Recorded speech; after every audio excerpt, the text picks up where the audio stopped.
The NFL has done their thing and changed more rules, so I guess we gotta talk about it.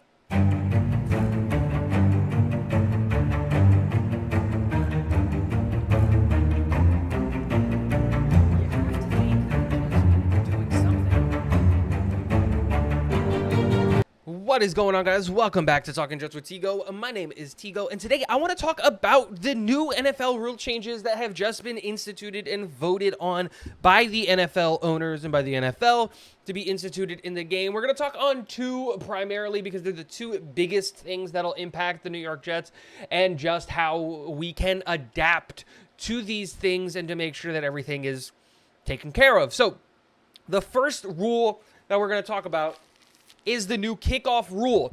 Now, if you wanted an explanation on the kickoff rule, I would recommend you go and watch the Buffalo Jet Fan. If you're not subscribed to him, you're doing something wrong. He did a very, very good with pictures and pencils and everything, an explanation on the new kickoff rule. It's great. But for those of you who have watched the XFL, that's the kickoff rule that we're doing. The ball is going to be kicked from the same spot. Teams are going to separate themselves by 5 yards on the 40 and the 35 respectively, and no one is allowed to move until the receiving team catches the ball. That's the basic gist of it, but there are a ton of penalties that go on. And if you kick the ball out, if you kick it out of the end zone, you get another 35. If you don't make it into what's called the landing zone, you get another 4. It's a whole set of new rules. If you're interested in it, please go watch the Buffalo Jet Fans video. And if you are going to go watch this video, go into the comment section and say Tigo sent you so that he knows what's up. Now, with all of that being said, the reality is that this is going to turn the kickoff into a play again. And that's huge, right? Because we don't really get to see kickoffs be plays. It is a throwaway play. These legs for these kickers have gotten so strong, they can boot it out the back of the end zone every single time. They know that the ball is going to go to the 25, and then the defense just goes out there and does their job. And while I understand logically why you would do something like that, I do miss that play. But I think that very importantly, what this is going to change is the structure of special teams, because by the kickoff being changed, you are now changing the roles and the responsibilities of the players on special teams. Now, returners and things like that, I don't think those jobs are really going to change all that much. You're still going to want guys like Xavier Gipson, Israel Abanikanda, so on and so forth in those spots because of how quick and how shifty they are. But something that Matt O'Leary mentioned in his commentary about the rule change that does interest me a little bit is, in big moments, would you bring out big-time players? In a moment where you have to get a kickoff and you have to get a return, do you bring in a guy like Garrett Wilson? Do you bring in a guy like Breece Hall? And it's an interesting conversation. I think you would bring in a running back before you would bring in a wide receiver, because running backs are used to running between the lines, between the tackles, between massive amounts of, human just mass by your halfback dives and your powers and all of those things, and finding the holes and weaving their way through, whereas in wide receivers are better in open space.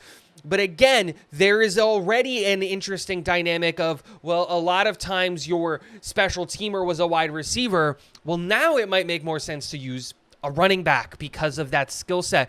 But I think the other thing that changes is how you're going to line up the rest of the players on your special teams unit, because before you really wanted fast and athletic guys who could get downfield quickly and all of those things, where with 5 yards of separation, speed doesn't necessarily become a key factor anymore. It's power. How many tight ends and linebackers are we now going to see, and maybe the fullback comes back in these units, these players who are better blockers going to be used in these situations? How much more are you going to see these lightweight edge rushers maybe used on special teams to shed those blocks and to get upfield quickly once the returner gets the ball?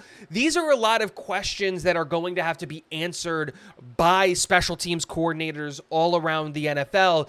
And while I do have my criticisms of Brant Boyer, there is no doubt in my mind that we definitely have one of the best special teams coordinators in the NFL, period. So I'm very interested to see how this is going to change. How does a guy like maybe Will McDonald, who, is fast and athletic and has a pass rushing skill set, how he can be used on a kickoff team to avoid blocks, and how do you utilize your tight ends and fullbacks and things like that more often because of their blocking ability, and do you prioritize blocking ability now in those positions later down the depth chart because of kickoff and kick return and things like that?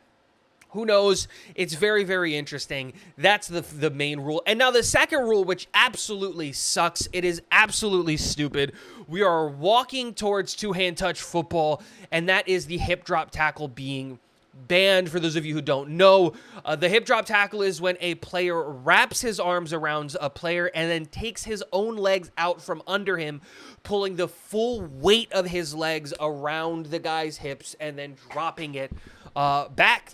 It's called a hip drop tackle because, again, you just drop your hips and it drops the opposing player's hips. Now, one of the reasons that the NFL has banned it is because they view it as a dangerous play, and by dropping your hips, you're folding a player's body weight back over his own legs. And I hear that, and I totally understand that, but you are making defense impossible to play because now you're giving free reign to linemen go, because you can't throw your body at a linesman's knees to chop them anymore, to try to get around them, to eat up a block. So you're giving these 350-pound linemen full reign at 200-pound DBs to go out there and ruin their day. Now you can't tackle because you can't hit too high and you can't hit too low, and you got to find the sweet spot, and you got to do that while you're running 20 miles an hour. And also, if a guy's running away from you, you can't still go too high and you can't go too low. And if you wrap around them, you can't just drop your body weight and tell the guy to just deal with 200 pounds of human that he now has to drag, because that's a 15-yard penalty. It's making the game more difficult to play for the defense. And while offense is king and we all love offense and everyone wants offense to succeed and yada, yada, yada, yada, yada, and I get all of those things, it's still something that's like going to make the game more difficult to referee, which is something that we never want to add, is more responsibility to the refs. We want to take the game out of the hands of the refs and put it into the hands of the players. But secondly, it's just the New York Jets have one of the best defenses in the NFL. And thankfully, there aren't very many situations in last year that I can remember where the New York Jets players used a hip drop tackle very often. The New York Jets tend to be a team that comes downhill really, really well. We play over the top so that you can't take the top off of us, and we come downhill and we create contact that way. So very rarely did you see, from our perspective, a team or a player that we're chasing after that we're having to hip drop, because our team was so solid when it came to coming downhill and tackling, especially players who weren't named Jordan Whitehead. But again, this comes back to, well, what happens when you face a Miami Dolphins? Like, how are you supposed to tackle a guy like Tyreek Hill? He's just faster than you, or Jalen Waddle. Like, they're just faster than you, period. Plain and simple. How do you stop a guy once he's, gotten around you, once he's broken that invisible line that goes with your hips, because you can't tackle him from the back essentially at this point? Because the only way that you were allowed to tackle someone from the back that kind of made sense is you wrap around and you just let go your feet. You just stop the motion, and no one's going to be able to run full speed with 200 pounds on their back. That's gone. And so I hope this is one of those rules that comes in and then goes away immediately, because I just honestly think it's stupid. There's no other word for it. This is a stupid rule. And this is one of those things where you wish the NFLPA had more power, because I feel like the defensive players in the league should just say, no, we're not going to play with this rule, because this is dumb. I get it that you guys want to protect the offense, and I totally understand that, but we can't play defense anymore. You can't touch a wide receiver. You can't touch a quarterback. Offensive linemen can hold now, apparently. Like, that's cool.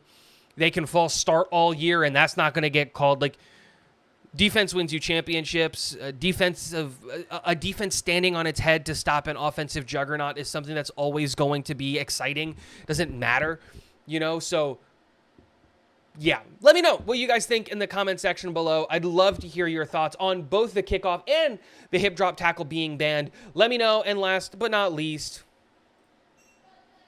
go Jets.